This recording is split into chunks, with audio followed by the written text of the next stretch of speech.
You are Locked On Kentucky, your daily podcast on the Kentucky Wildcats. Part of the Locked On Podcast Network, your team every day. All right, what is going on, Big Blue Nation? Welcome on in to Locked On Kentucky, your daily Kentucky Wildcats podcast. I'm your host, Lance Dawe, writer for Sports Illustrated for various SEC-related things. But on this podcast, we take a dive into all things Kentucky athletics. This episode is brought to you by FanDuel Sportsbook, the official sportsbook of Locked On. You can make every moment more by visiting FanDuel.com/LockedOn today to get started. On today's episode of Locked On Kentucky, we are going to be discussing John Calipari's comments about Kentucky as they head into this Mississippi State game. He had a radio show yesterday, going to dive into some of the things that he said, and essentially going to reiterate what we've been saying for weeks now, which is Kentucky needs to change their rotation, and finally it seems like he's coming around to that. Also, going to talk a little bit about bracketology, less about where Kentucky's at, and more about who Kentucky is currently fighting with on the bubble. I want to take a look at some of the teams that maybe Kentucky needs to kind of push out or overcome here as they fight their way onto NCAA Tournament eligibility. Thank you so much for making Locked On Kentucky your first listen every single day. I want to remind everybody out there that we are free and available on all platforms. 3,300 subs. We have officially made it to 3,300 subscribers on YouTube. Really appreciate everybody who has stuck around for the ride. Make sure if you're listening now and you haven't subscribe to the channel. Got some interesting games coming up here that we're going to be breaking down and previewing. Tomorrow, actually, we're going to have Tristan Ferris of Kentucky Insider on the show to talk about Kentucky versus Mississippi State. Going to be a huge matchup for the Wildcats as they, again, ride that NCAA tournament bubble. So let's go ahead and get into it. So, like I said yesterday, Coach Cal came on a radio show in Lexington and had some interesting comments for us to kind of dive into. KSR had a really good article about this. If you want to go check that out, it's over at KSR, which is an On3 website. And I think the most interesting thing here for us to start with is not what the article starts with, is that this is something that we've talked about for what feels like 3-4 weeks now. It's about Kentucky's rotation. And something that John Calipari finally decided to come around to and said it on the show was that he believes that he may need to play Lance Ware, Ugonna Onyenso, and Daimion Collins a little bit more this year. Calipari said that Lance Ware is probably going to play the 5 a little bit more. He also said that guys like Ugonna are going to have to be put into the game more. His direct quote, he's the one guy that's not had the chance to be in there, and he's the greatest kid. And then also, he mentions later on that if Lance Ware and Daimion Collins and Ugonna Onyenso are going to get in, that means play Oscar less minutes. That's what he announced. Over the last 7 games, Tshiebwe has averaged 12.1 points, 12.3 rebounds on 47.7% shooting from the field.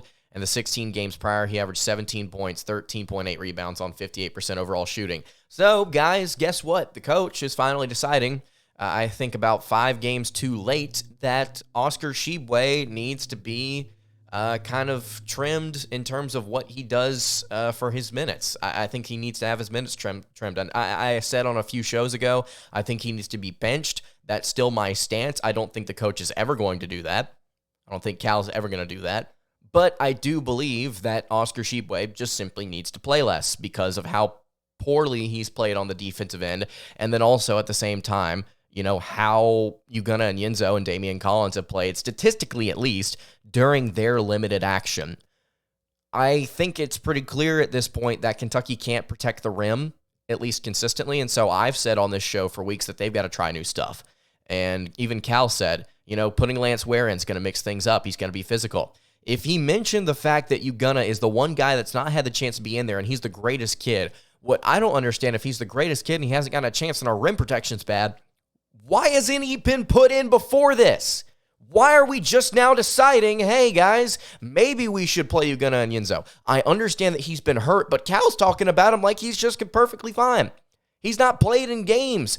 Where has he been then? If he's perfectly fine and ready to go and like, oh, well, I should play him more. Then play him. It's pretty clear at this point. Tshiebwe can't guard the rim for anything. You've got to be able to play your best players and put yourself in the best position to win. I get that Oscar Tshiebwe is a senior. I get that he has seniority over some of these guys, and I get he's going to get his playing time because of how talented he is on the offensive end. But it's so clear. You've even admitted it. You've now finally come around to the fact that, okay, maybe Tshiebwe's not playing too well. Maybe we should do something about that. I mean, get out of here with that. Are you kidding me? I mean, if you're going to sit here and say over these past few weeks, hey, I still have faith in what this team can do. Hey, I still have faith in what this season can become. And he even mentioned more comments about that on this same radio show.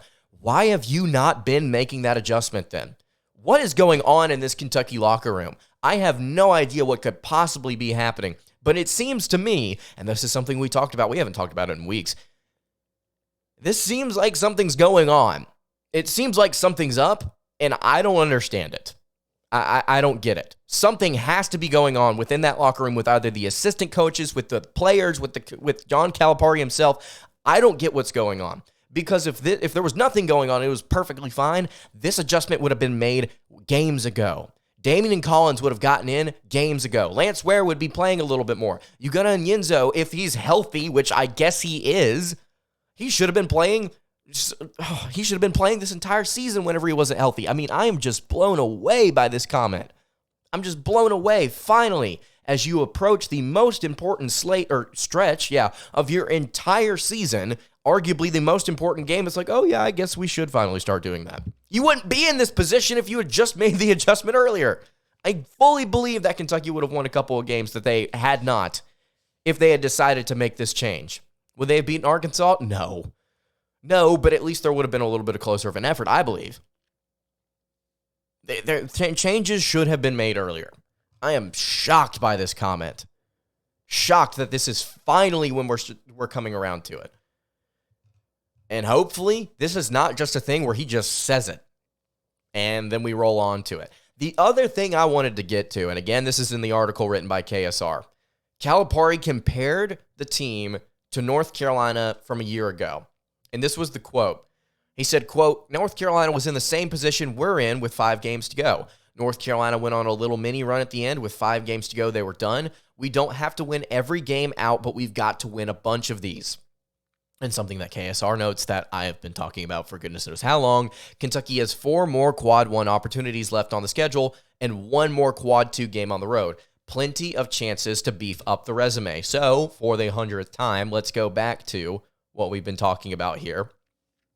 I love how Cal's just finally like, oh yeah, so we're in the same position that UNC was a year ago, where they had their backs firmly placed against the wall, where they had to do something. They had to win those games. They ended up winning them, and so we're like them, except we're still finally just now figuring out maybe we should change our front court rotation a little bit. I mean, you've got to be kidding me, right? Like, the reason North Carolina got hot was because they got hot. They had their players in place. We're still figuring it out, apparently. So you've got Mississippi State tomorrow. Huge. Again, going to have Tristan Ferris on the show to talk about that. Number 5, Tennessee, or 5th in the KenPom rankings, excuse me. They are currently still a top 10 team after they lost 2 buzzer beaters. I mean, that's a winnable game, but still, goodness gracious, Tennessee is, they're hot and cold. You've got Florida, you've got Auburn, you've got Vanderbilt, you've got Arkansas. You've got 4 Quad 1 games. State, Tennessee, Florida, Arkansas, right? Well, Florida might be a Quad 2 game based on the way that this is projecting out. Anyway, point being, you've got the opportunity to win some of these games, and something that I've been saying is you don't have to win all of them. You just have to win the games that matter. There is no chance, I think, that Kentucky's beating Arkansas, but it'd be nice if they could pick up wins against Tennessee, Auburn, and Arkansas. I mean, that would be huge. Probably not going to happen, but even if you win just those 3 games out of these final 6, and you win an SEC tournament game, I mean, not only are you in, but you're like a 9 seed at that point? You bounce your way up? I love the fact that we are still trying to make these changes, and we're just now coming around to the fact that they need to be made, while also acknowledging that we are in the most pivotal stretch of the season. How were these changes not made prior? Because it's not just been like this happened last game. This has been a lingering thing for what feels like 3 weeks. Like, you've got to be kidding me, right? And again, I'm not a coach, right? I'm not a coach. I'm never going to be a coach. I'm not as smart as these guys. I've never won a national title. But if your fan base can identify the individual problems with your team weeks before you decide to make a change on them, and I'm not saying me. This is not just a me thing. Everyone's been talking about this, and now he's finally doing it. If you can have your fan base identify it before you can verbally identify it to the public, and we don't even know he's going to make the adjustment tomorrow. But if he does, then it's taken that long for you to actually make the decision. That's a problem. And I don't think that's necessarily on Cal. I think that's partially on the assistant coaches. The fact that they've not come to him and said, hey, coach, this is something that we could do. This is something that we could implement. Listen, we've only got 6 more games of the season left. Clearly what we have currently isn't working. Let's see if we can not just completely flip the script on its head. Let's try and not completely bench Oscar Tshiebwe, but let's see if we can work some of these other guys into the rotation. Because like you said, they haven't got the opportunities, and they're great kids. Well, then play them. If you've got great kids and you got 5 stars on your bench, play them. Because clearly what's happening right now isn't working. Man, I'm so frustrated by that comment. I want to talk about the bracketology. I want to talk about what's going on with Kentucky and who they're fighting on the bubble. Before I do that, though, let's calm things down here a little bit. Let's talk about our friends over at Built Bar. So, something that I've tried to work into my daily routine recently is working out, trying to become a little bit healthier. And I want something typically before or after that I work out. Obviously, you want something that's got a lot of protein that's really, really good for you. I also don't necessarily sometimes want to sacrifice that taste. You obviously want to have something that tastes really good and is good for you. And I think the perfect thing that you've got to try out if you want that is Built Bar. If you don't want all the fat and the calories, but you're looking for something that tastes delicious and is really healthy for you, again, Built is exactly what you're looking for. Seriously, they're so delicious you won't even think that they're good for you. They're covered in 100% real chocolate, and they have unbelievably good flavors like churro, peanut butter brownie, coconut almond, salted caramel, cookies and cream. I mean, they've got some excellent flavors over at Built.com. And the healthy part about them, they've got amazing macros as well. 130 calories, 4 grams of sugar, 17 grams of protein. You can order these bars at Built.com if you would like, but you don't need to wait around now to get a box. So you can now head to your local Walmart or Sam's Club if you want to get some Built Bars. So at Walmart, you can pick up a 4-bar box of cookies and cream, double chocolate, coconut puffs. If you're close to a Sam's Club, you can run in, grab a 13-bar box with brownie batter or churro. Again, all these flavors are phenomenal. If you can't get to a Sam's Club or Walmart, Built.com is definitely the place for you. All right, continuing along here on the Tuesday edition of Locked On Kentucky, a relatively fired up Lance Dawe is here with you. Random thought, did you know that Kareem Abdul-Jabbar is on LinkedIn? Anyway, so bracketology is something that we've been discussing on the show for quite some time now, just kind of keeping an eye on where Kentucky could potentially be landing. I said a few weeks ago that the bracketology was less relevant last year and more relevant this year because of the way that Kentucky's playing. They're kind of making their way onto the bubble, and now all of a sudden, oh, hey, look, here's Kentucky on the bubble, and they are, according to a lot of different projections, they're a part of the first 4 out. And it's a mix of those first 4 out, depending on where you look, but Kentucky has consistently found themselves in that spot. I think the only place that doesn't have Kentucky outside of the field is Brackettville. They've got them as one of the first 4 as an 11 seed, playing Memphis, which I would love to play Memphis. I'd love to play Memphis in the first 4. That would be an interesting game. But you look at some of the other teams that are currently fighting with Kentucky, and I just want to go over them real quick. Some of them are in this league, so let's start there. Right now, I think Texas A&M is another team that you have to be looking at on the bubble. They're 18-7. They're 10-2 in the conference right now. What's bewildering about Texas A&M is that they've had such a good record up until this point, but the problem isn't the record. The problem isn't the wins and losses. As a Kentucky fan listening to the show, you should know it's not about how many games you win, but it's more about who you beat. And Texas A&M's non-conference schedule was absolutely pathetic, and their conference schedule has not been particularly strong either when you look at who they've beaten. So Texas A&M needs a little bit more help to make sure that they don't slide off of this bubble. They're projected to lose 4 out of their last 6 to end the year. They've got some really tough matchups: Tennessee, Arkansas, Missouri, Bama.